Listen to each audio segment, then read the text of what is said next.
On this episode of AV Week, Integrated Systems Europe is moving from Amsterdam to Barcelona in 2021. We look at the globalization of several U.S. integrators and human-centered design for AV integration. All that and more next on AV Week. The network for the AV industry. What are you listening to? This is AV. This is AVNation. This is AVNation. This is AV Week, episode 359, recorded Friday, July 13th, 2018. Cautious globalization.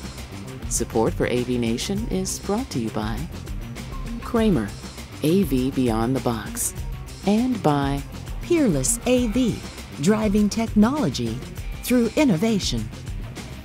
This is AV Week, your weekly wrap-up of audio-visual news and information. My name is Tim Albright. I am your host.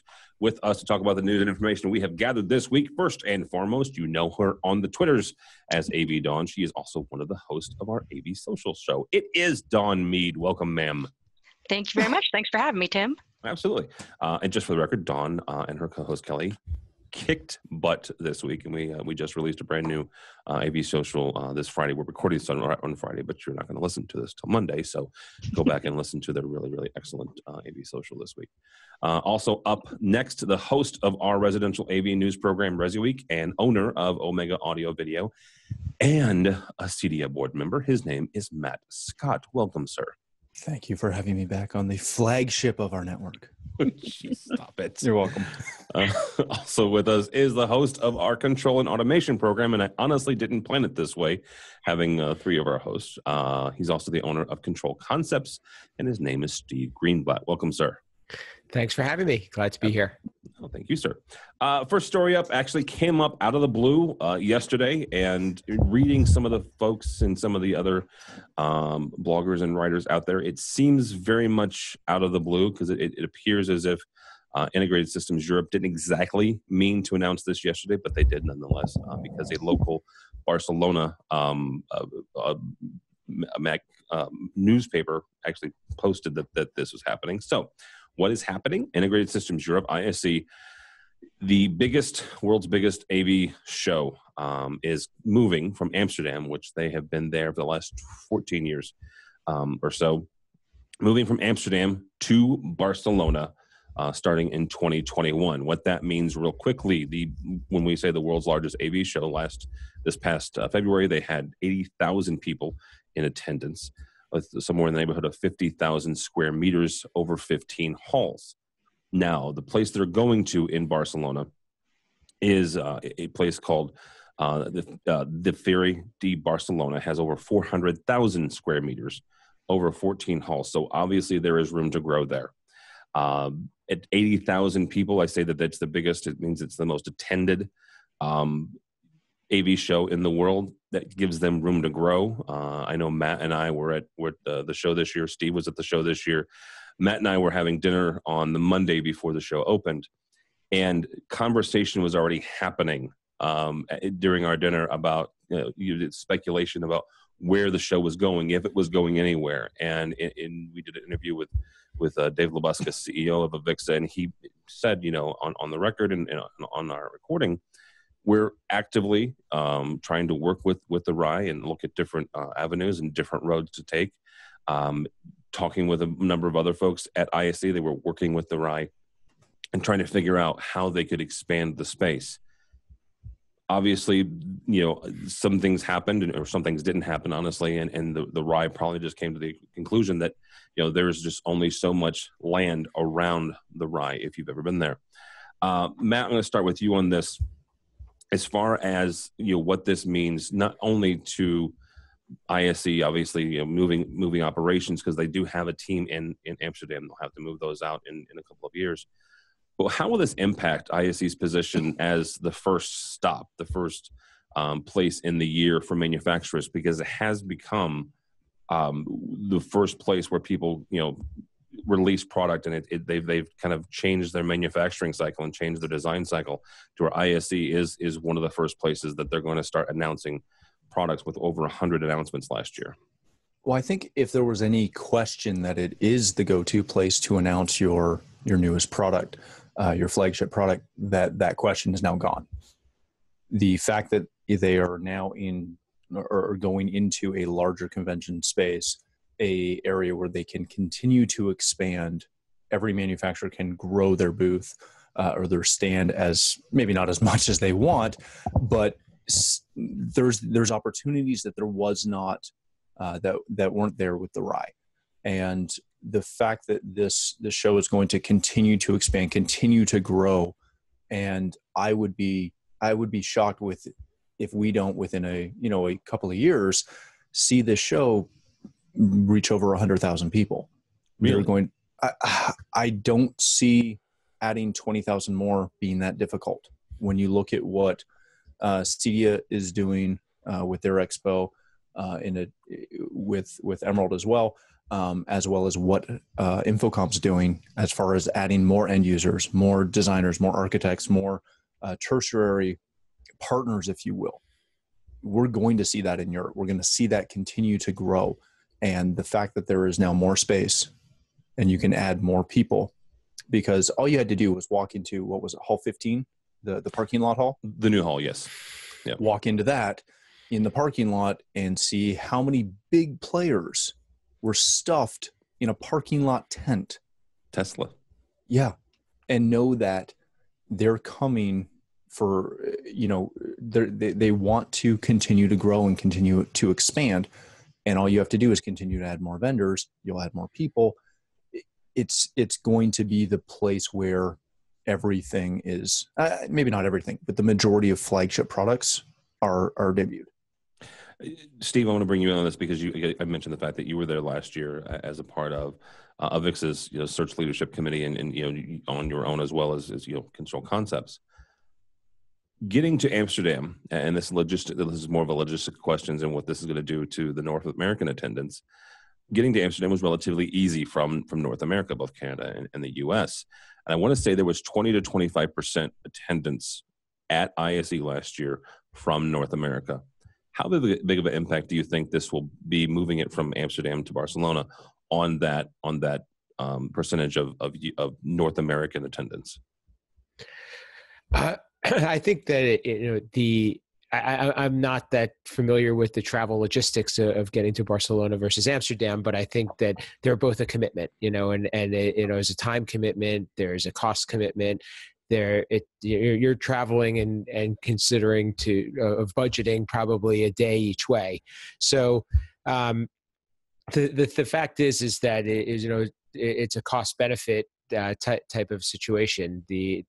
The value that you get out of going to the show, and as more people go, more people are going to spread that word, and there's going to be, I think, more attention drawn to the show. I mean, I'm excited that it's going to be in another city because it gives me another opportunity to travel to a place that I haven't been before, and it's also a little bit more interesting than going to Las Vegas or Orlando. So not to take anything away from that, but I think that we the more people that are going and the more attention that's drawn to it, I think people are just going to have to go. I mean, it's kind of like North American focuses on Infocom. I think that the world focus is becoming a part of what ISE is all about, and it is a very different show. I mean, I felt it was a very different experience than what I experienced at Infocom, and I think the time of year is better, and I think that the conversations that you have, the style of the show is more intriguing. I think that it is it's very, very good for business, at least in my experience, and I plan on continuing to go and make that a part of my schedule. All right, Dawn, you have not been to ISE, so I want to preface this next question before I say this. However, you have transitioned from being an integrator, which you had been an integrator for many, many years, and you are now an end user. And several conversations actually came out of Infocom this year. The percentage I heard was 40 or 43% of attendees at Infocom, which again they over 40,000 were end users. ISE is a similar percentage as well.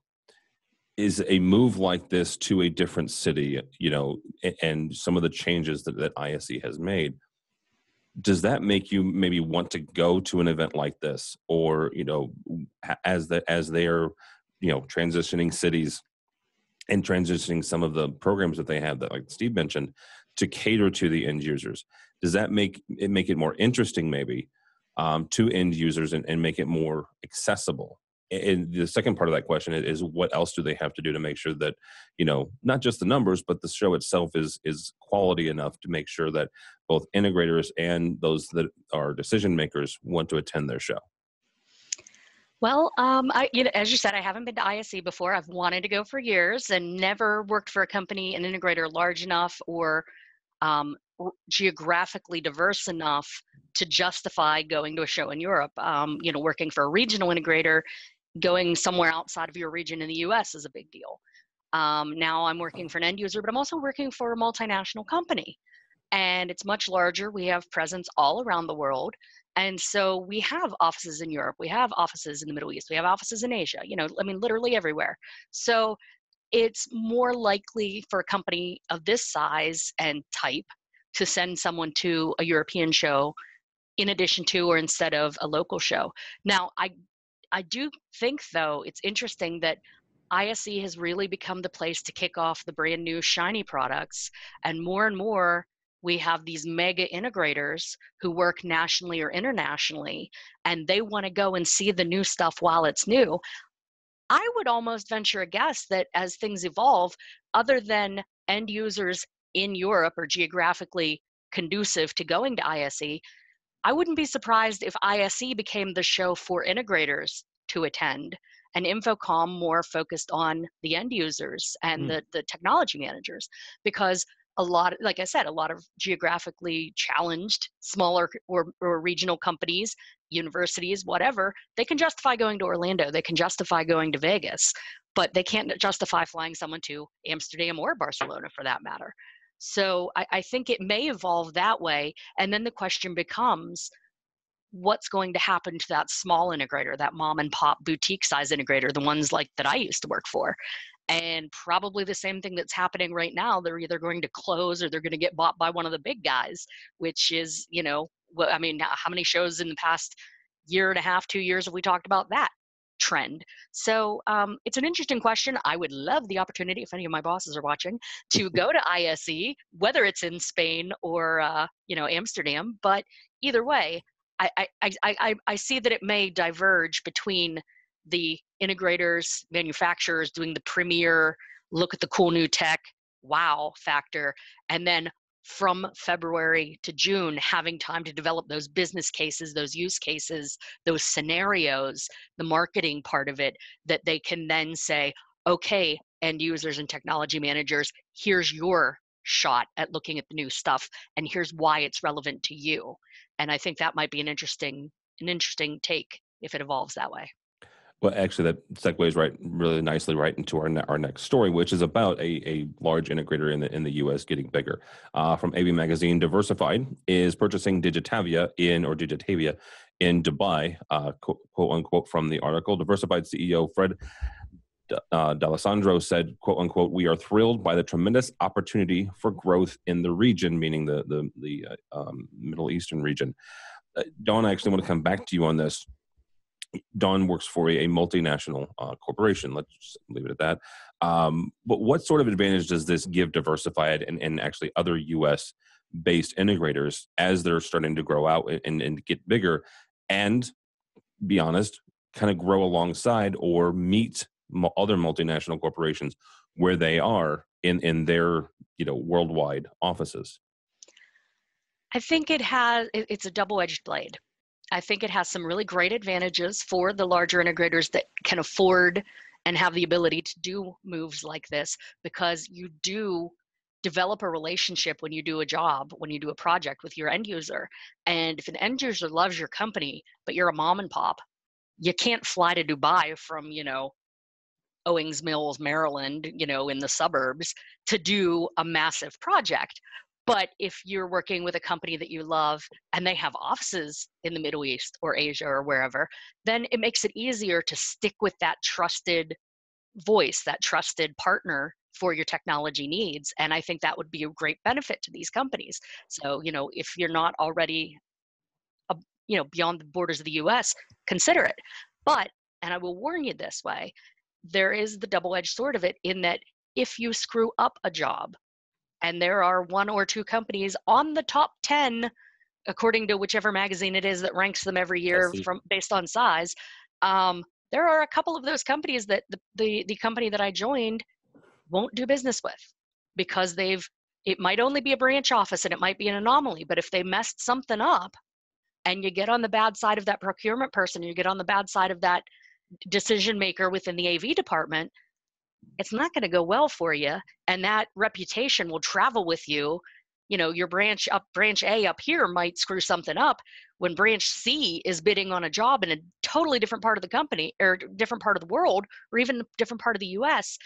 They're going to have that bad history with the company, and we're inclined not to use you again. So I think that it's a world of opportunity for these larger integrators that have an opportunity to spread beyond our borders, but do it cautiously and make sure every branch and every employee is up to snuff, because just as easily as you can benefit wildly from this, you can totally shoot yourself in the foot. Well, Matt, that actually brings me to my next question is for you, and off of what Dawn said about, making sure that each office lives up to your standard, right? So that so they don't ruin it for the other offices. What other drawbacks are there for these integrators that are growing so globally? What are some of the other drawbacks? Well, I think one of the bigger I don't even know if it's a drawback, but one of the big things that I wonder about is, how often do you use, not to totally derail your question, but how often does a client use that local office just because it's the local office? Not to say that they can't do a good job, kind of to Dawn's point, but they're there, so you're going to use them rather than somebody that you trust who's not local. As far as drawbacks for local offices, it's maintaining that experience no matter where you go. When you walk into any sort of Apple store, they have that experience lined up so that it doesn't matter where you go, the Apple store experience is the same. When you walk into a top tier Marriott hotel, that experience is the same no matter where that hotel is located. When you start talking about, global AV companies, that is the biggest thing that they need to try and maintain, is figure out what that corporate culture is, what that corporate identity is, and ensure that across the brand, it is the same. Because I'd hate to see a large company get burned because they've got one guy or one girl in an office somewhere who's an idiot. And it burns an entire brand for a multinational company, because that does happen. Dawn's example was not, just an off the cuff, oh, this could happen. It happens all the time. Dawn's example may or may not be exactly true from where she is working now. Quote unquote, possibly off the record. Exactly. Yeah, that's the biggest concern, is making sure that you can maintain your brand in every office. And that is a tough challenge. That's a really tough ask, because our companies, even big companies like Diversified, we're still tiny compared to all of these other global companies who have branding officers and branding departments and experience departments that make sure that their clients' experiences are consistent across the board. All right, Mr. Greenblatt, you'll have the last word on this. How many more of these are we going to see? I mean, we mentioned Diversified is expanding out into Dubai. AVISPL has as well.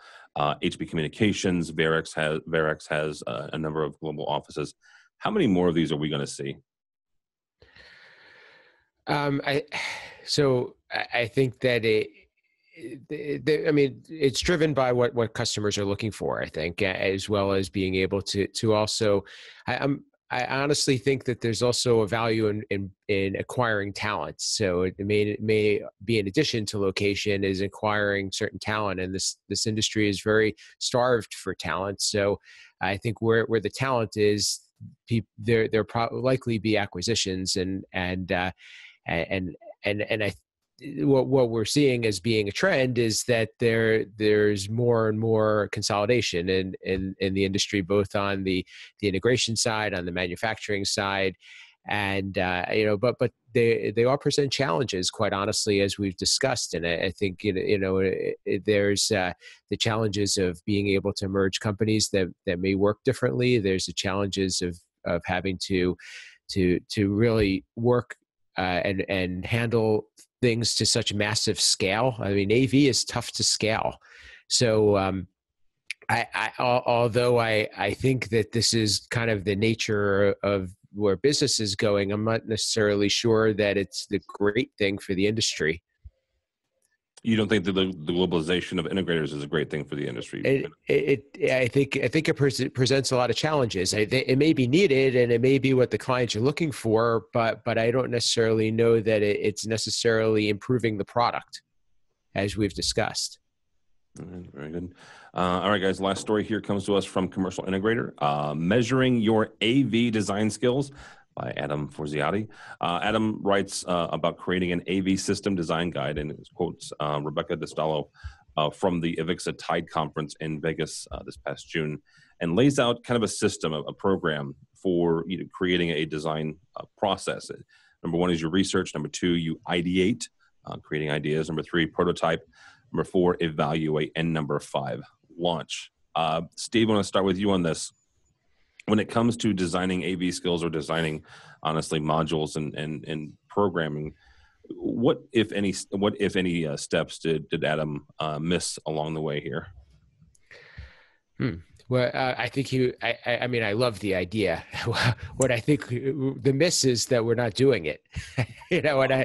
And I think especially on the software side, one of the things that is real important and where I think that we're missing the boat is that we look at the functionality of the system as the last thing that needs to be done, and needs to be done in crunch time, or we need to find a programmer, rather than saying, hey, let's figure out what we want this thing to do, and then let's design the system to support it.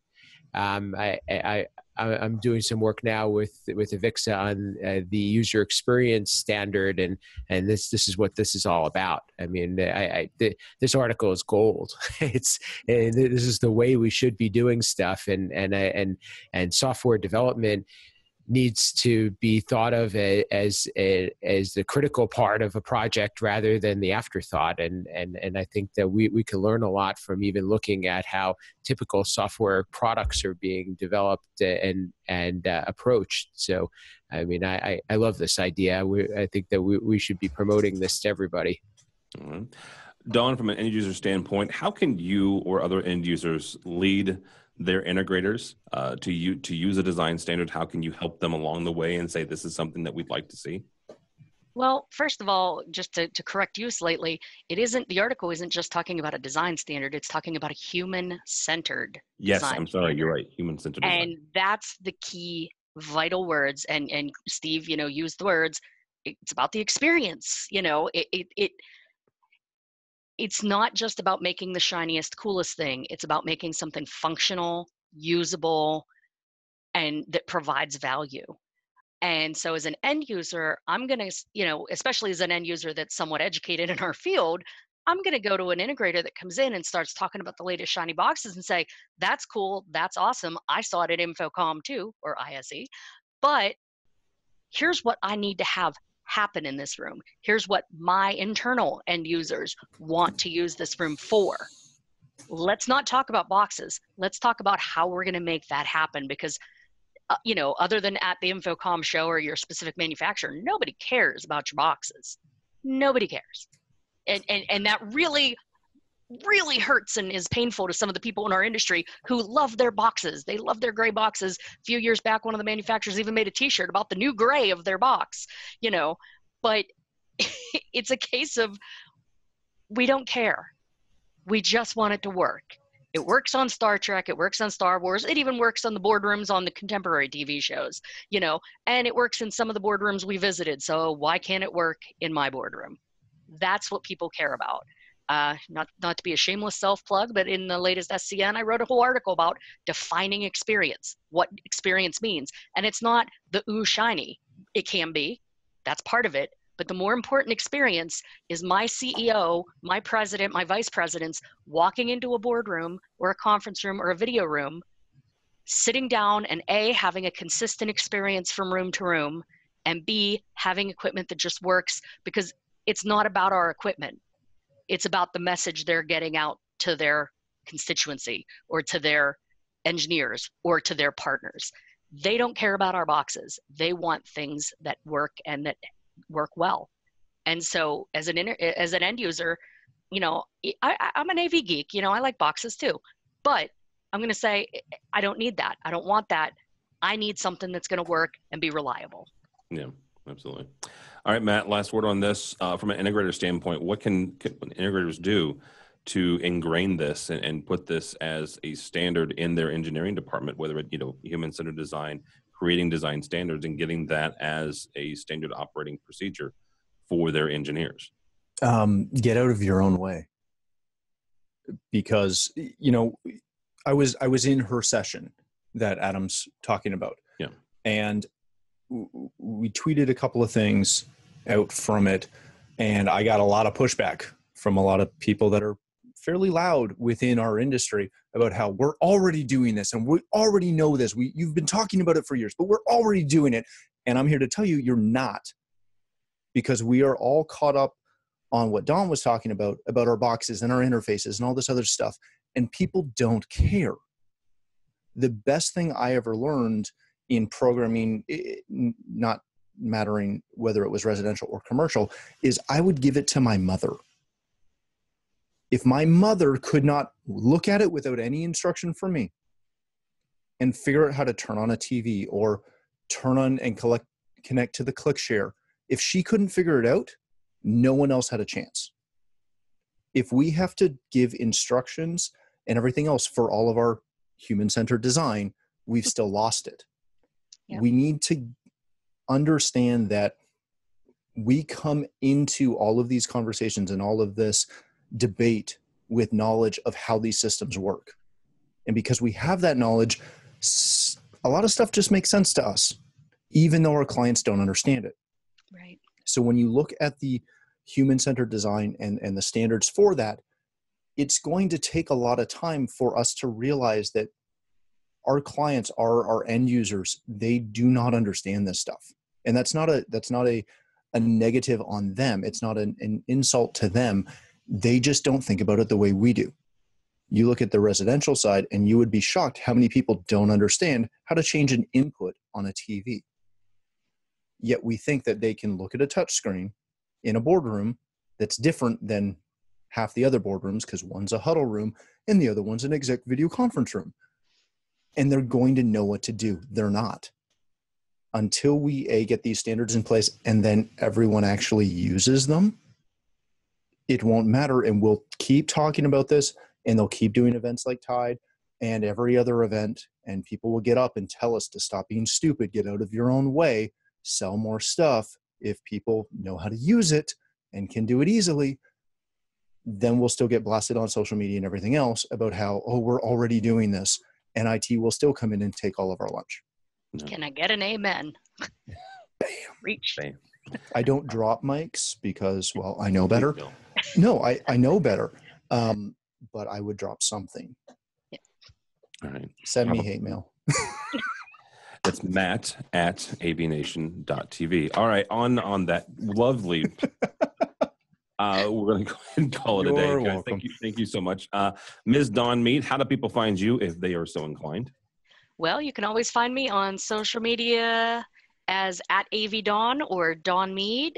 I work for a large defense contractor now, which I'll remain nameless on this show. So you won't find me on their website, but you probably heard of them. And you can, of course, find me here on AVNation.tv. Check out the AV Social Show and check out SCN, because I write for them sometimes now too, talking about this very thing. So go look it up. Very good. Also with us has been Mr. Steve Greenblatt. Thank you, sir. And Thank you. You or Control Concepts? Social media at Steve Greenblatt, controlconcepts.net, and of course, A State of Control. Check us out. Yeah, absolutely. And Mr. Scott, thank you, sir.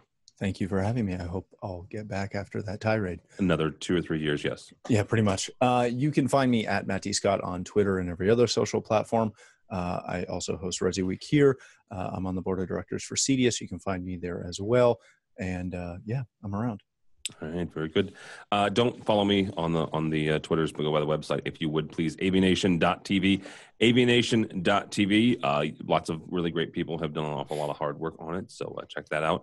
Also, with us, Steve mentioned the State of Control. Our next webinar happens July 24th, talking about user experience and control and automation and how that can be adjusted dynamically through data. So Steve's going to be on it, and actually a couple of his regular folks as well, Dave Hatz from AVI Systems and David Barnett from the Sexton Group. So you can register for that on the website as well. Also, while you're there, check out our underwriters. These are the folks who help us financially and support us, help us bring you AVWeek and ResiWeek, and in about 2 months' time, they'll help us bring you CEDIA as well from San Diego, California. So all that and more at AVNation.tv, AVNation.tv. Thanks so much for listening. Thank you so much for watching. That's all the time we have for AV Week.